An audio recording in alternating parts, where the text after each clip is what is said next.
नमस्कार साथियों, मैं रविन्द्रनाथ दुबे इस शहर के सच से। अभी तक आपने देखा था 15 दिनों से मैं लगातार वीडियो डाल रहा था। यहाँ की समस्याओं को, यहाँ की खामियों को मैं निरंतर उजागर कर रहा था और जिसका मुझे भरपूर आप लोगों से समर्थन मिला और आप लोगों की राय मिली मुझे। उसी को आगे बढ़ाते हुए अब वो समय आ गया था कि दोनों दलों के मुखिया जो हैं उनसे मैं बात करूँ, जो एक-दूसरे के ऊपर आरोप लगा रहे हैं, उसके बारे में स्पष्टीकरण माँगूँ। जो मैंने खामियाँ और समस्याएँ उजागर की, उसके बारे में क वर्तमान अध्यक्ष जी से और उनकी टीम से मैं सवाल पूछूँ, इसके लिए मैंने बलियान साहब को फ़ोन किया कि जो आपके ऊपर विपक्षी मलिक साहब टीम आपके ऊपर आरोप लगा रही है और जो मैंने खामियाँ उजागर की हैं, तो उसके ऊपर मैं स्पष्टीकरण माँगना चाहता हूँ, निवासी जानना चाहते हैं उसके ऊपर। तो उन्होंने बिना कुछ सोचे हुए बोल दिया, हाँ, दुबे जी हम तैयार हैं। उन्होंने मेरे प्रस्ताव को स्वीकार कर लिया। मैंने उनसे एक प्रार्थना और की कि अगर डिबेट हो जाए दोनों टीमों के मुखिया और उनकी जो टीम है, जो बोलना चाहते हैं, तो उसका भी उन्होंने बहुत भरपूर स्वागत किया कि हम खुली डिबेट के लिए तैयार हैं। लेकिन जब मैंने मलिक साहब से इस चीज़ का उनसे इजाज़त माँगी कि आप अपना स्पष्टीकरण कुछ रखना चाहते हैं, क्योंकि वो भी कुछ वीडियो से मेरी नाराज़ थे। एक पक्ष का कह रहे थे कि आप तरफ़दारी कर रहे हैं, तो मैं भी उनसे कह रहा था आइए आप स्पष्ट कीजिए चीज़ों को। और उनसे भी मैंने डिबेट के लिए प्रार्थना की, प्रस्ताव रखा, लेकिन मलिक साहब ने सिरे से नकार दिया कि हमें आपके प्लेटफ़ॉर्म में नहीं आना है। हम हमारे पास दूसरी भी जगह है जहाँ हम अपनी बात कह सकते हैं। ठीक है, ये उनका मत था, उनकी इच्छा थी। अ, बलियान साहब से कल बात करते-करते कम से कम ढाई घंटे का वीडियो हो गया, पता ही नहीं चला। बहुत ही विस्तार में हर पॉइंट, हर समस्या और हर खामियाँ में हमने बात की और सबसे बड़ी बात ये है, उन्होंने कई जगह खामियों को माना भी कि ठीक है, ये खामियाँ हमारी नज़र में नहीं आई थीं और आपने उजागर किया, आपके चैनल से के माध्यम से उजागर हुआ है, तो इसमें हम सुधार करेंगे। देखिए, सबसे बड़ी बात होती है कि कहते हैं काम करना और जब हम काम करते हैं तो गलतियाँ होती हैं। गलतियाँ होने को स्वीकार कर लेना बहुत बड़ी बात होती है और उसमें आगे आकर सुधार करने की। उन्होंने इस चीज़ को एक्सेप्ट किया कि कई जगह गलतियाँ हुई हैं, कई जगह उन्होंने बोला कि शायद आपके कम्युनिकेशन गैप हो गया है, इस कारण आपने कुछ चीज़ों को दूसरे तरीके से रखा। ये आप देखिए, ये हमारे रजिस्टर हैं, ये हमारे साक्ष्य हैं, ये उन्होंने कई डॉक्यूमेंट्स दिखाए हैं, जिससे काफ़ी चीज़ें बहुत साफ हुई। वीडियो ढाई घंटे का हो गया, तो मुझे लगा कि ढाई घंटे का वीडियो कई बार हम लोग नहीं, कई लोग आप नहीं देखेंगे आप, तो उसका मैं एक संक्षिप्त विवरण लाया हूँ। उसको मैं उसके कुछ बिंदु लाया हूँ जिससे आपको पता चल जाए हमारी किन चीज़ों में बातचीत हुई और अच्छी बात होगी अगर आप उस वीडियो को आराम से देखें। उसमें मैंने उनको खुला पैसेज नहीं दिया कि मैं उनकी बात सुनता रहा। मैंने उनके उसमें बार-बार कटु क्वेश्चन पूछे। क्रॉस क्वेश्चन पूछे वहाँ पर, मैंने उनको खुला पैसेज नहीं दिया मलिक साहब को, ओह सॉरी, बलियान साहब को। और उन्होंने बहुत ही शालीनता और गंभीरता के साथ हर मेरे प्रश्न का, चाहे वो क्वेश्चन कितना ही कड़वा हो, कितना ही तीखा हो, उन्होंने उसका संतोषजनक जवाब दिया। मतलब मैं संतुष्ट था उनके जवाब से। सबसे पहले मैं एक मॉलशी रोड की के लिए खुशी की बात बता दूँ, उन्होंने एक प्रपोज़ल दिया। उन्होंने एक बात कही कि मॉलशी रोड में आने वाले समय में जो पोस्ट ऑफ़िस वाला जगह जहाँ खाली है, वहाँ पर वो एक पार्क का निर्माण करेंगे। उसका कुछ पोर्शन पार्क के लिए है। वो आने वाले, अगर वो विजय होकर आते हैं, तो उसका वो उसको बनाएँगे, जिससे मॉलशी के जो भी निवासी हैं, उसका फ़ायदा उठा सकें। दूसरा, ये तो मैं 3 अहम बता रहा हूँ। दूसरा, मज़ार का मुद्दा। आपको पता होगा, जो मज़ार पार्क है वो अतिक्रमण कर रखा था वहाँ पर कई जगह, तो उसको खाली कराया गया हमारे पार्षद संजय जी द्वारा और उन्होंने, बलियान साहब ने संजय जी का शुक्रिया अदा किया कि उन्होंने बहुत बड़ी इसमें भूमिका निभाई। लेकिन उसमें एक भूमिका की कमी रह गई थी, जो वहाँ था, अवैध बिजली। जब से शिप्रा बना है तब से लगातार वहां पर बिजली चोरी की जा रही थी 22 साल से मजाक के द्वारा। और जब मैंने बलियान साहब से पूछा तो उन्होंने बोला, कहते हैं जैसे ही हमारे संज्ञान में आया तो हमने फटाफट वहां की बिजली कटवाई यूपीसीएल से बोलकर। देखिए कितनी बड़ी चोरी हो रही थी। मंदिर में भी मीटर लगे हुए हैं, आप मीटर लगवा लेते। चोरी करने की ये परंपरा मुझे तो नहीं समझ में आई। हालांकि मैंने पूर्व अध्यक्ष जो यहाँ पर थे उनसे भी मैंने इस बारे में पूछा, कुछ नागरिकों से पूछा, तो उन्होंने बोला कि उस वक्त मजबूरी हुआ करती थी कि हम चाहकर भी हम नहीं कर पाते थे, क्योंकि उस वक्त दूसरी सरकार थी, समाजवादी पार्टी की सरकार थी, बहुजन समाज पार्टी की सरकार थी। अगर हम कोई भी एक्शन लेते थे, हल्का से एक्शन लेते थे, तो पुलिस हम पर कार्रवाई करती थी, क्योंकि उस वक्त तुष्टीकरण की राजनीति होती थी और एक दो बार कुछ लोगों को जेल भी भेजा गया है, तो डर के कारण हम नहीं कर पाए। ये योगी सरकार आई तभी संजय जी और ने वहाँ पर क्या कहते हैं अतिक्रमण को हटवाया और बलियान साहब ने वहाँ की अवैध बिजली को कटवाया। मैं प्रशंसा करूंगा यहाँ पर बलियान साहब की। उसके बाद तीसरा ज्वलंत मुद्दा आया। मेरी बड़े-बड़े मुद्दे की बात कर रहा हूँ, जिनकी मुझे अलग से एक वीडियो बनानी थी, लेकिन जब बात चली तो मैंने कहा वीडियो क्या बनाऊँगा, इसी में मर्ज कर देता हूँ, क्योंकि वीडियो बनाने में बहुत टाइम लगता है। तीसरा शिप्रा स्टेट का मुद्दा भी कल बलियान साहब के सामने उठा, उन्होंने उसको एक्सप्लेन किया। हालाँकि शिप्रा स्टेट का जो मुद्दा है, उसकी मुझे 2 दिन पहले इन्फॉर्मेशन सारी आ चुकी थी, स्टोरी मुझे बनानी थी और वो बहुत ही गंभीर मुद्दा है। शिप्रा स्टेट ने डीसील कराया वहाँ पर और वहाँ पर क्या कहते हैं एक लेटर दिया गया कि इसको रिपेयर करना है।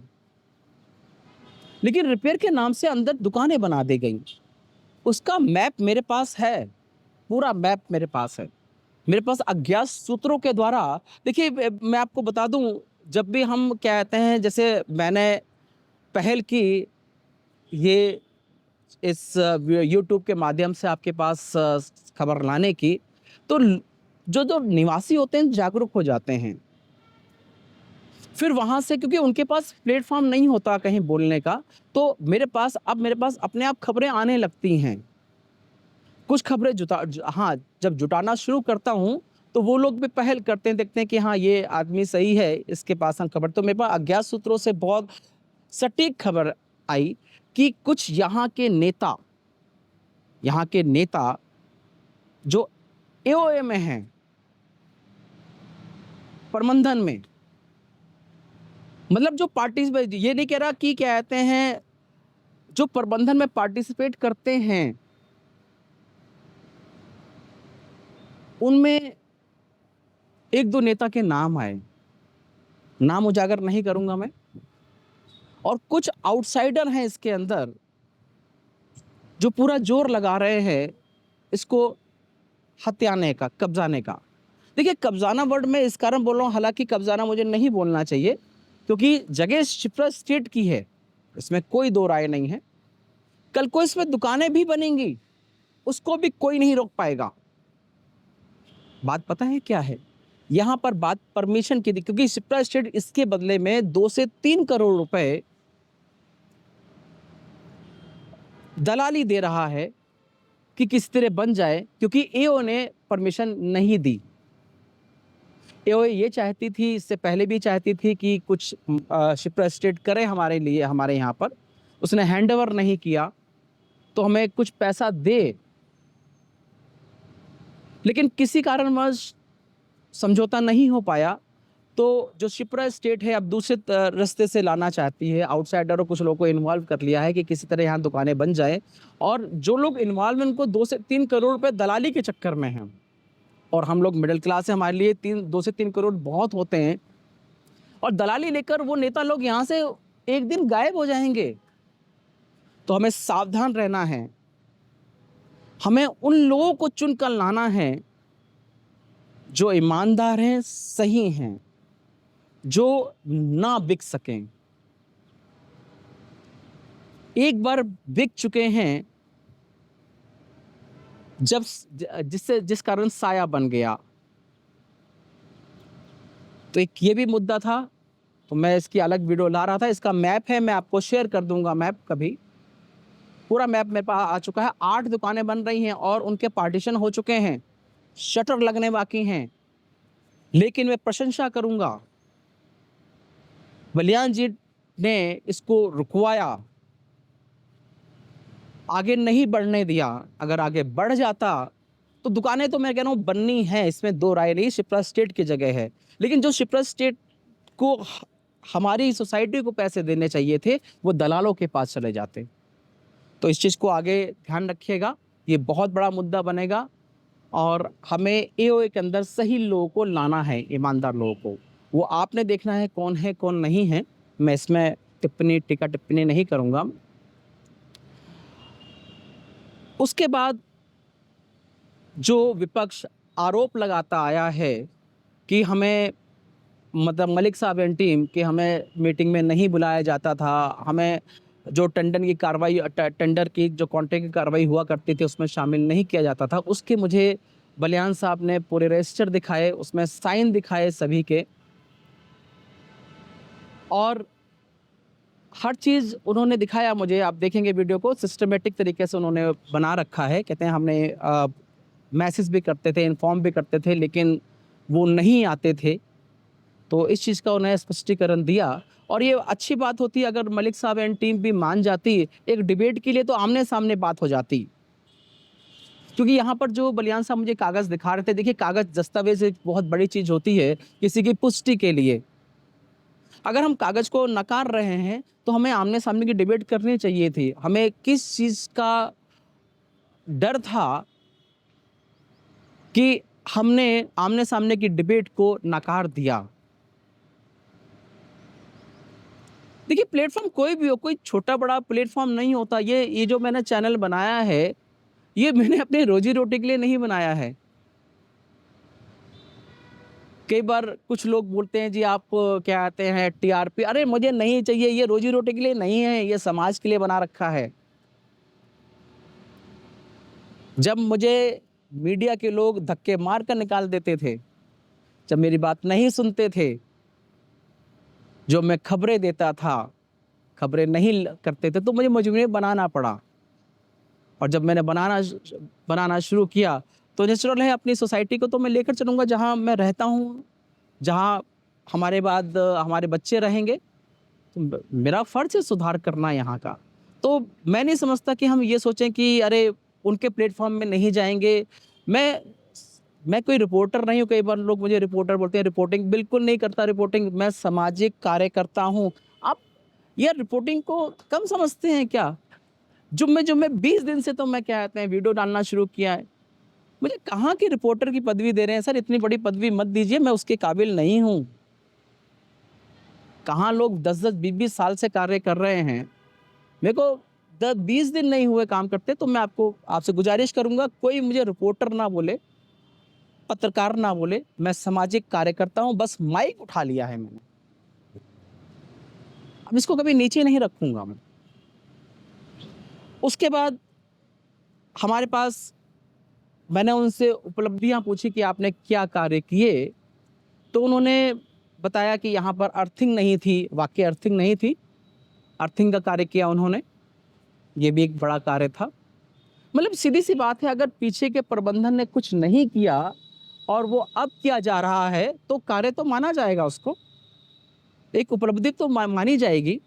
उसके बाद उन्होंने ये जो मैं यहाँ खड़ा हूँ वाटर टैंक के ऊपर, यहाँ पर उन्होंने मशीनों का ज़िक्र किया जो पानी खींचती हैं, कि यहाँ पर 4 मशीन लगी थी, उसमें से 2 मशीन ऐसी थी कि लगी थी, लेकिन उनके अंदर ताकत नहीं थी खींचने की।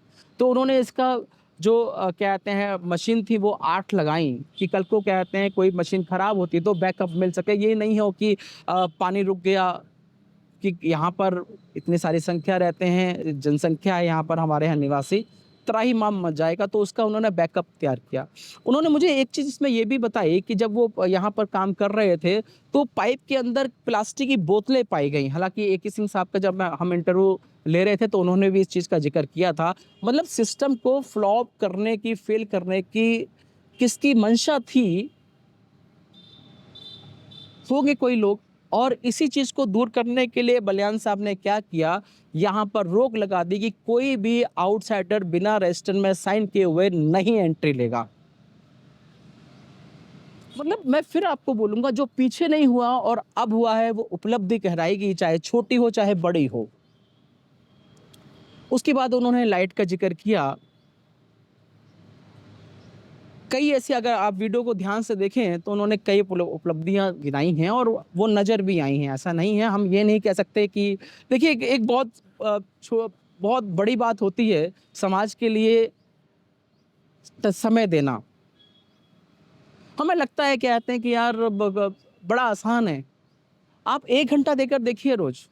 और जो प्रबंधन में जितने भी लोग होते हैं, औसतन मेरे ख्याल से दिन में 1 से 1.5 से 2 घंटा देते हैं। मैं कहता हूँ चलिए आप मिनिमम 1 घंटा मान लीजिए। 1 घंटा आप समाज के लिए निकाल कर देखिए, कभी आप निकाल नहीं पाएंगे। जब हम प्रबंधन में आते हैं, जब हम दायित्व लेते हैं कहीं का, तो याद रखिएगा फैमिली सफ़र करती है। कई चीज़ें हमें परिवार की छोड़नी पड़ती है और समाज को देना पड़ता है। इस चीज़ का हमें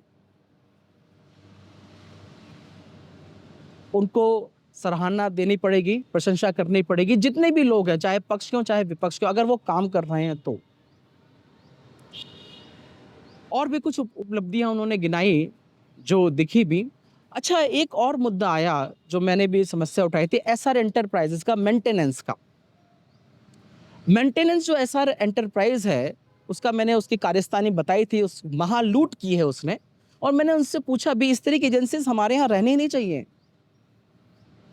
तो पांडे साहब ने बोला कि ये हमें विरासत में मिली है, हम क्या करें इसे। अगर विरासत में मिली है तो विरासत का मतलब ये नहीं है कि हम उसको लाश की तरह ढोएं। उसको लाश की तरह ढो रहे हैं हम। जो कार्य उसके स्कोप ऑफ वर्क के अंदर थे उसने किए ही नहीं। गलती किसकी रही हो, अब गलती सुधारने का वक्त आ गया है, बड़े जबान पर उंगली उठाएं। तो इस तरह की मेंटेनेंस एजेंसी, चाहे सिक्योरिटी एजेंसी हो, ये वाली सिक्योरिटी एजेंसी हमारे यहाँ नहीं आनी चाहिए। और इस तरह की कोई भी आए तो फटाफट एक्शन लेकर, उसको ये नहीं कि हम उसको अब 1 साल कॉन्ट्रैक्ट तो लगातार ढोते चले जाएं। इस तरह मेंटेनेंस एजेंसी भी हमारे यहाँ नहीं आनी चाहिए। पुराने का कोई मतलब नहीं होना चाहिए। जितना लूटना था इसने लूट लिया, इस एजेंसी ने। स्वान प्रबंधन आपने करना था, मॉन्की मैनन सामने संभालना था। अरे 13-17 में आप थे वहां पर, 1 से 1.5 लाख रुपए बंदरों के लिए चला गया। मतलब काम आपका है, जो पैसे आपको लगाने चाहिए वो हमारे यहाँ से दोबारा से एक्स्ट्रा जा रहे हैं। शर्म की बात है। स्वान प्रबंधन आपके उसमें स्वान प्रबंधन है। मुझे एक चीज़ और याद आई, कल बलियान साहब ने स्वान प्रबंधन के लिए रजिस्टर दिखाया जो 12 फरवरी को हुआ था, और उसमें निशा गुप्ता जी को इस चीज़ का दायित्व सौंपा गया था कि स्वान प्रबंधन के लिए वो आएँ और कार्य करें। लेकिन निशा गुप्ता जी बहुत ही नीरस हो गए, उसमें उन्होंने कोई भी कार्य नहीं किया। इस चीज़ का स्पष्टीकरण दीजिए निशा गुप्ता जी, आपसे मैं मांगता हूं कि जब आपको एक कार्य सौंपा गया था, उसमें लिखा हुआ है, मैंने पढ़ा है उसको, 12 फरवरी की मीटिंग में, क्यों नहीं काम किया आपने? काम करने की अगर मैं बात करूं तो इसके ऊपर भी मैं एक वो बना रहा था किस्सा कुर्सी का। 2022 में जब दोनों टीमों से 5-5 सदस्य चुनकर आते हैं तो सभी लोग बड़े खुश होते हैं कि चलिए ठीक है, एकाधिकार किसी टीम का नहीं रहेगा। अपेक्षाएं बढ़ जाती हैं। चुनाव जीतने के बाद जब पदों की बात की जाती है तो उसके लिए मीटिंग होती है, और बलियान साहब एंड ग्रुप जो भी उनकी टीम कहते हैं वो कहते हैं कि बलियान साहब को आप प्रेसिडेंट बना दीजिए, बाकी जितनी भी 3 सीट हैं वो आप रख लीजिए। सभी सीटें जो भी हैं, 3 सीट में 3 पद आप रख लीजिए। लेकिन मलिक साहब एंड ग्रुप साफ तौर से इनकार कर देता है कि प्रेसिडेंट आपके वहां से नहीं बनेगा और प्रेसिडेंट हमारा ही होगा, हम ही बनेंगे प्रेसिडेंट। कौन बनेगा मुझे नहीं पता, उन्होंने बोला हमारा ही प्रेसिडेंट होगा। टसल चलती रहती है और इससे सोसाइटी का नुकसान होता है, कार्य रुक जाते हैं। चुनाव अधिकारी इसकी पहल करते हैं। ये मैं इस कारण बता रहा हूँ कि मुझे पता था ये स्टोरी। चुनाव अधिकारी इसकी पहल करते हैं कि नहीं, क्या कहते हैं, पदाधिकारी चुनने पड़ेंगे। चुनाव अधिकारी उस मीटिंग से पहले उस एओ में जब मीटिंग चुनाव अधिकारी रखते हैं, उससे पहले मलिक साहब एंड ग्रुप उन चुनाव अधिकारी से मिलकर आता है कि हम उनको प्रेसिडेंट नहीं बनाना चाहते, क्या करें। तो चुनाव अधिकारी जी उनको गाइड करते हैं या मिसगाइड करते हैं, अपने समझ से मुझे नहीं पता। उनको कहते हैं आप वॉकआउट कर जाइएगा। शायद मलिक साहब एंड ग्रुप की राजनीतिक समझ कम थी और वो उन्हीं की बात को फॉलो कर लेते हैं। जब यहाँ पर एओ में मीटिंग होती है 10 लोगों की, तो मलिक साहब एंड ग्रुप वॉकआउट कर जाते हैं। इससे होता क्या है, बलियान साहब एंड ग्रुप को पूरा खुला पैसेज मिल जाता है। अब वो अपने आप ही उनके वो मेजॉरिटी में आ जाते हैं और अपने अनुसार बलियान साहब एंड ग्रुप में बलियान साहब को लीडर चुन लिया जाता है और अन्य जो दूसरे मेंबर होते हैं उनको इस तरह से पद दे दिया जाता है। मलिक साहब एंड ग्रुप 2 गलती कर चुका था। पहली गलती उन्होंने तब की थी जब उनको पदों का ऑफर किया गया था, प्रेसिडेंटशिप अध्यक्ष पद छोड़कर बाकी आप ले लीजिए। उन्होंने साफ इनकार कर दिया। पहली गलती वो कर चुके थे मलिक साहब एंड ग्रुप।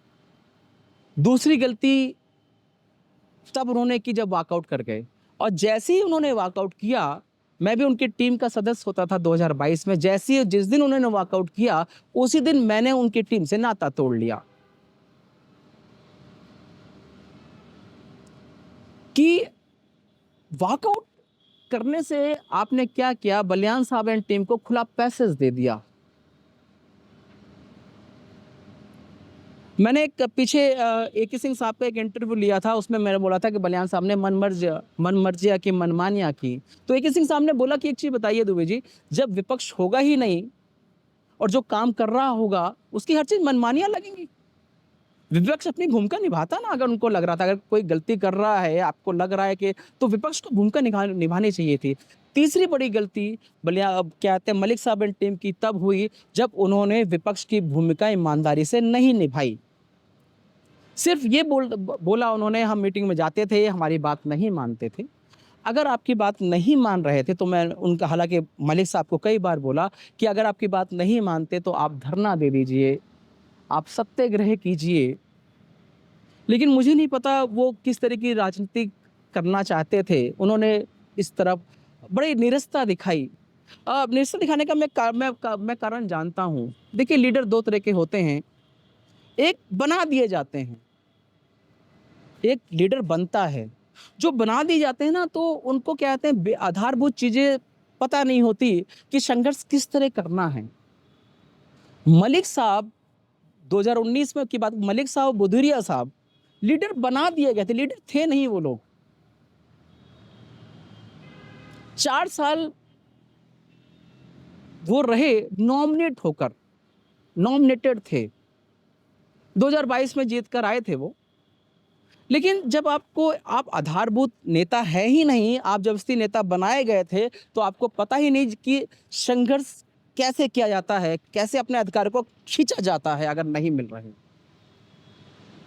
ये मेरी वेदना है, क्योंकि मैं भी यहाँ का नागरिक हूँ, मैं भी निवासी हूँ, मैं भी यहाँ पर क्या कहते हैं अपना मेंटेनेंस देता हूँ, मैं भी यहाँ पर कई चीज चाहता हूँ। मैं पूरी उनकी विपक्ष की भूमिका ईमानदारी से चाहता था, जो उनकी टीम ने नहीं निभाई। सिर्फ पद की लालसा थी आपको कि पद, आप कहते हैं जी हमें पद का क्यों लालसा, पद की लालसा नहीं थी हमें, तो काम करते ना।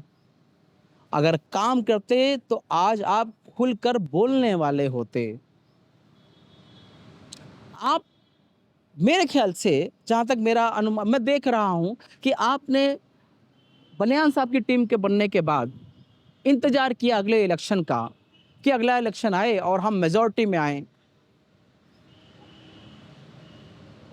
इसी कारण आपने जल्दबाजी में सोसाइटी को कालातीत घोषित करवा दिया। मैं इस कारण कह रहा हूं, मैं हर चीज तथ्यों के साथ बोल रहा हूं। मेरे ख्याल से मलिक साहब एंड ग्रुप को, जो उनके सपोर्टर हैं, उनको बुरा लग रहा होगा।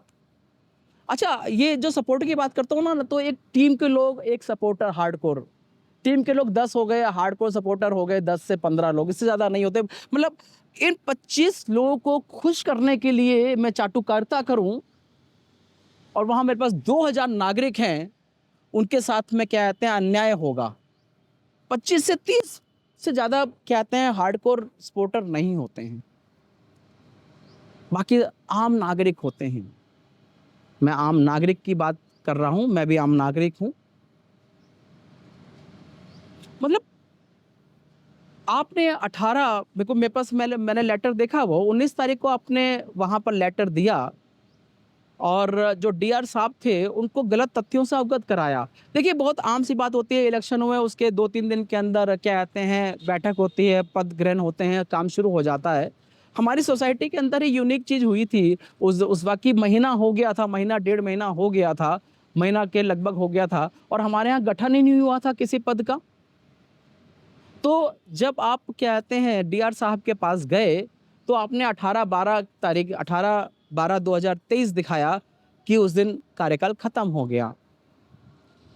उन्होंने उसी हिसाब से क्या कहते हैं निर्णय ले लिया, उन्होंने कोई फैक्ट आपने दिखाए नहीं, उन्होंने देखे नहीं, क्योंकि वो सोच रहे थे जो नॉर्मल चलता है वैसे ही होगा। मैंने मलिक साहब को बोला, मलिक साहब इतनी जल्दी क्या थी कि आपने 1 महीना वेट कर लेते? कालातीत तो गलत तरीके से हुआ है। तो उनका ये तर्क था कि हमारी गलती थोड़ी है, ये तो डीआर को देखना था। देखिए, यहाँ के इलेक्शन एमएलए, एमपी ऐसे नहीं हैं। हम लोग आपस में रोज मिलते हैं। तो यहाँ पर इतनी बड़ी राजनीति नहीं खेलनी चाहिए। अरे 1 डेढ़ महीना मैं सबके लिए कह रहा हूँ, अगर 1 डेढ़ महीना डिले भी हो गया, क्या फ़र्क पड़ता है मलिक साहब?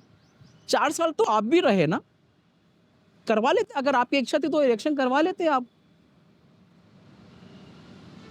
हाँ, चलिए जो हो गया, अब मैं क्या बोलूँ?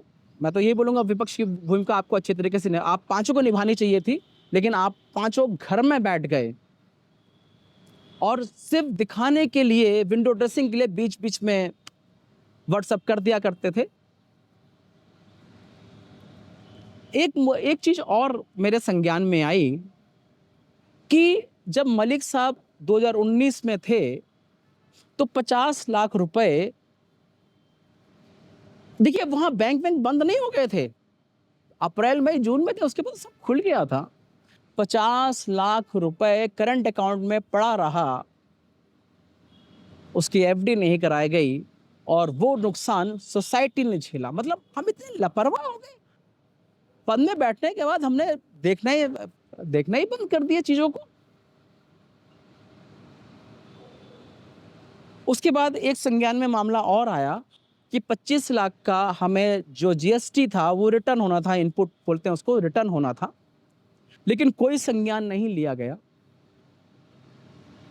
पांडे साहब ने मुझे एक इन्फॉर्मेशन दी, आप वीडियो को देखिएगा, अच्छे तरीके विस्तार से देखिएगा वीडियो को। उसमें बताया कि पवार साहब आए अपना एक आदमी लेकर, उन्होंने बोला ये जीएसटी को क्या कहते हैं, जीएसटी के स्पेशलिस्ट हैं, ये करेंगे। मतलब सिर्फ 25 लाख में 12.5 लाख रुपए ही रिकवर हो पाए, बाकी नहीं हो पाए, क्योंकि गवर्नमेंट ने बोल दिया ये जो टाइम पीरियड था जिसके अंदर आपने क्लेम नहीं किया। देखिए, हर चीज़ का क्लेम करने का एक टाइम पीरियड होता है, अगर आपने नहीं किया तो वो समय निकल चुका है, तो वहां पर 12.5 लाख का नुकसान हुआ।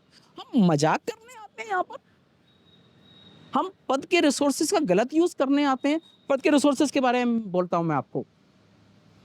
एक दिन मुझे अभिषेक बदूरिया साहब मिल गए और वो बोलने लगे कि क्या कहते हैं बलियान साहब क्या कहते हैं रिसोर्सेज का गलत यूज करते हैं। मैंने बदूरिया साहब को बोला, मैं कहा बदूरिया साहब आपको 2022 में पता चला गलत यूज करते हैं? मैं तो इससे पहले भी चलिए सुना था, आपने आवाज क्यों नहीं उठाई? उस वक्त बलियान साहब अच्छे थे। मैं बहुत स्पष्ट बोल रहा हूं, मैं किसी की चाटुकारिता नहीं कर रहा, बहुत क्लियर बोल रहा हूँ, नाम लेकर बोल रहा हूँ मैं। मैंने बदियूरे साहब को यही बोला, 2019-20 में भी आपने आरोप लगाया, आपने बोला कि कहते हैं रिसोर्स का यूज करते थे, उस वक्त आपने आवाज क्यों नहीं उठाई? उस वक्त भी उठाते आवाज। उस वक्त आपने इस कारण नहीं उठाई क्योंकि आप एक थे। मतलब अगर आप एक हैं और आपस में कोई साथी अगर ऐसा कर रहा है तो हम होने देंगे? अरे रिजाइन कर देते आप, सोसाइटी का भला चाहते हैं, लेकिन नहीं, पद की लालसा थी। और अगर इस चीज़ में स्पष्टीकरण देना है तो आप दीजिए। मलिक साहब एंड टीम, मैं आपको कह रहा हूँ, दीजिए आप इस चीज़ में। और अभी भी शाम का वक्त है, एक डिबेट करा लीजिए आप।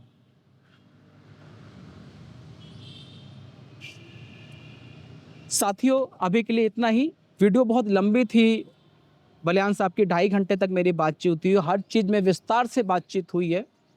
उसको देखिए आप, और उसका एक संक्षिप्त विवरण मैं लाया हूँ कि आप उसको, कई बार हम नहीं देख पाते हैं, जिनके पास टाइम नहीं है, तो उनको मुख्य बिंदु उनके पास आ जाएँ। और भी कुछ कई बिंदु थे जिन पे कहते हैं हमने चर्चा की, लेकिन मैं इस वक्त मेरे को याद नहीं आ रहा है, 2.5 घंटे की वीडियो थी। तो आप उसको देखिएगा। उसको मैं 3 पार्ट्स में ला रहा हूँ। एक पार्ट तो यही वाला है जो मैंने आपको दिखाया, दूसरा पार्ट अभी आपके सामने आ जाएगा, और एक तीसरा पार्ट है जिसमें बलियान साहब अपील कर रहे हैं अपनी टीम के लिए। तो 3 पार्ट्स में ला रहा हूँ मैं इसको। आप इसको देखिए, और जैसे आपके पास टाइम हो, समय हो अगर, तो बलियान साहब का से जो मेरी बातचीत हो रही है, उसको भी ध्यानपूर्वक देखिएगा। हर चीज़ का उन्होंने गंभीरता के साथ जवाब दिया है, और उसका आकलन कीजिएगा। आज के लिए बस इतना ही। नमस्कार।